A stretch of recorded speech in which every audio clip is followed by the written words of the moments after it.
Will this axe actually chop a pizza?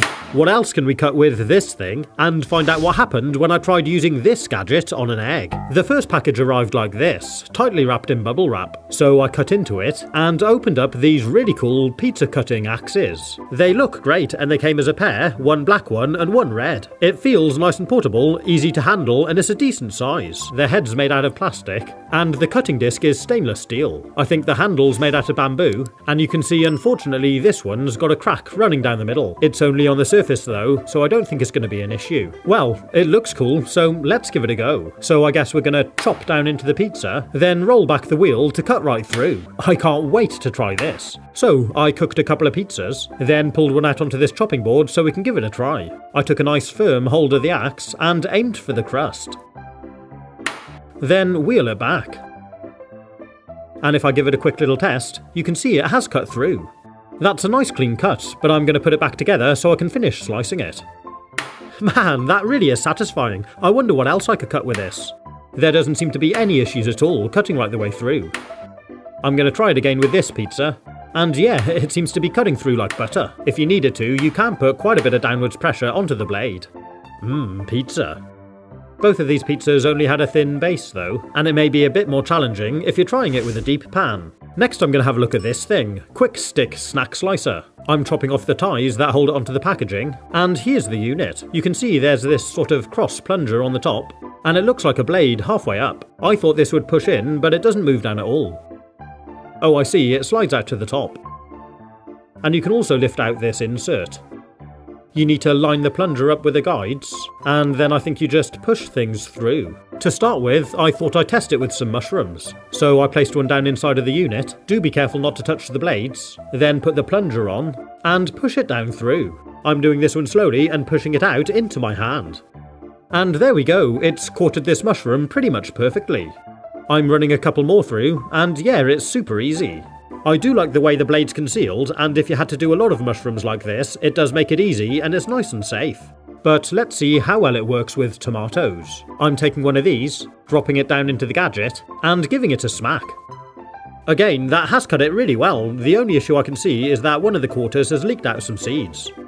I tried again with another one, and yeah, it cut it again, but this time it did squash out even more seeds. You can also use it with long stuff like carrots. To keep it lined up centrally, I'm going to reinstall this flexible insert. The idea is with this, it should hold things in line as we push them through. I started by pushing the carrot by hand, and you can see it is going through pretty much in the middle. Then I'm using the plunger to finish it off. I did notice, however, it was getting quite tough, and then I realised the plunger hadn't actually lined up with the guides. You do need to be careful with this, otherwise it'll jam up. So I pulled it back out, made sure all four were in line, then pushed it on through.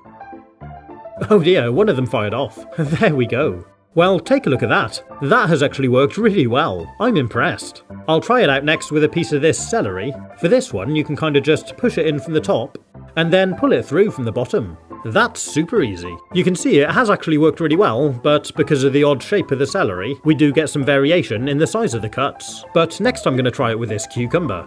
I'm removing the insert for this one, then taking a firm grip and pushing it through from the top. Whoa, check that out. Pretty cool, huh?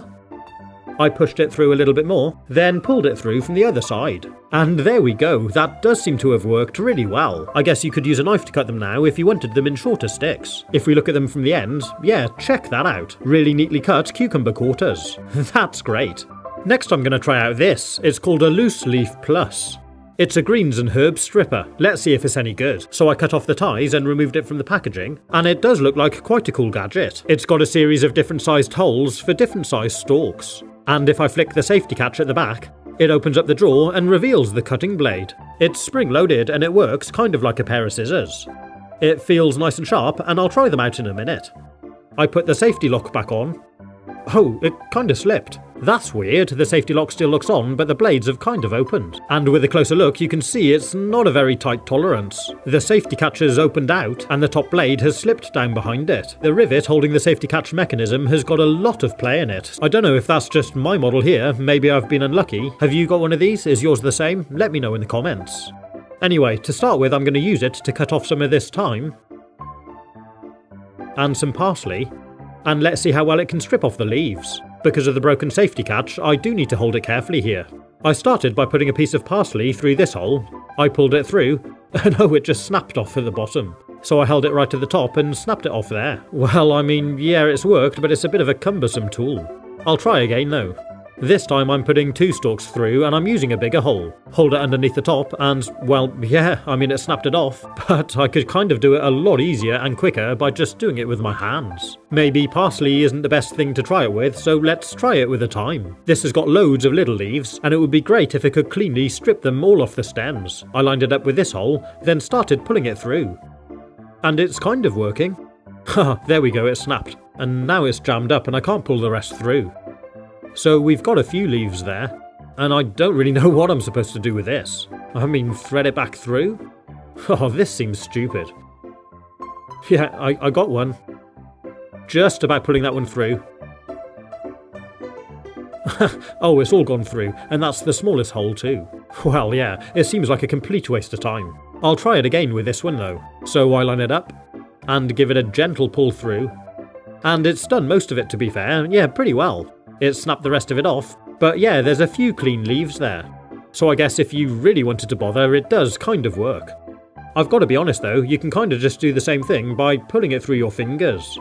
Yeah, it snapped off there where the stem gets thin, same as it did with the gadget, but it's so much easier. So I don't think I'm going to be using this gadget for thyme or parsley. Would you even bother removing the leaves from the stem? Let me know in the comments. But I am going to try it out with something a bit thicker, like this rosemary. I'm trying out the cutting function first, and it cut through that one well. And that one, oh, hang on a minute, the rosemary's actually got stuck in between the 2 blades. The stem has lodged up in between there. I have to pull it apart to release it, and with a closer look you can actually see there's loads of play in between the 2 blades. It seems to be one thing after another with this gadget. I'm really not impressed. But do let me know if yours is any better. Maybe I've just been unlucky and I bought a faulty one. Anyway, let's see how well it strips off the leaves. I'm threading it through this hole, then pulling it through. And because the stalk of the rosemary is so much tougher, that's actually worked pretty well. Look at that. It's quite pretty.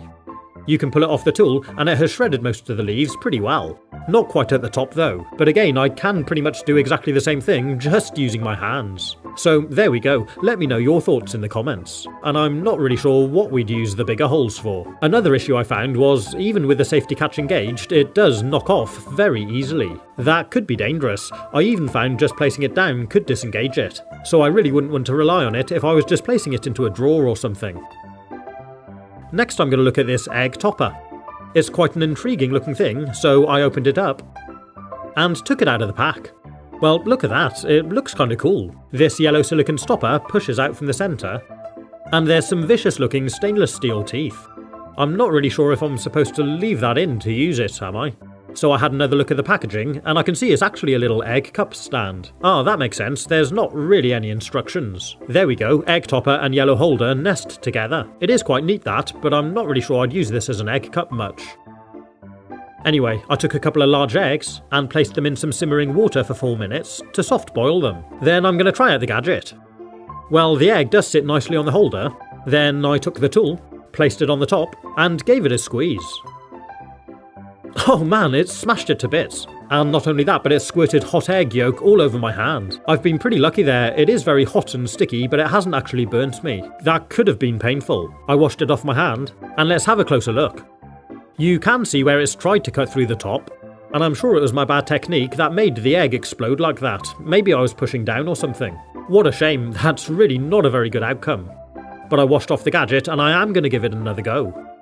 This time, for safety, I'm keeping both hands above the egg as I squeeze.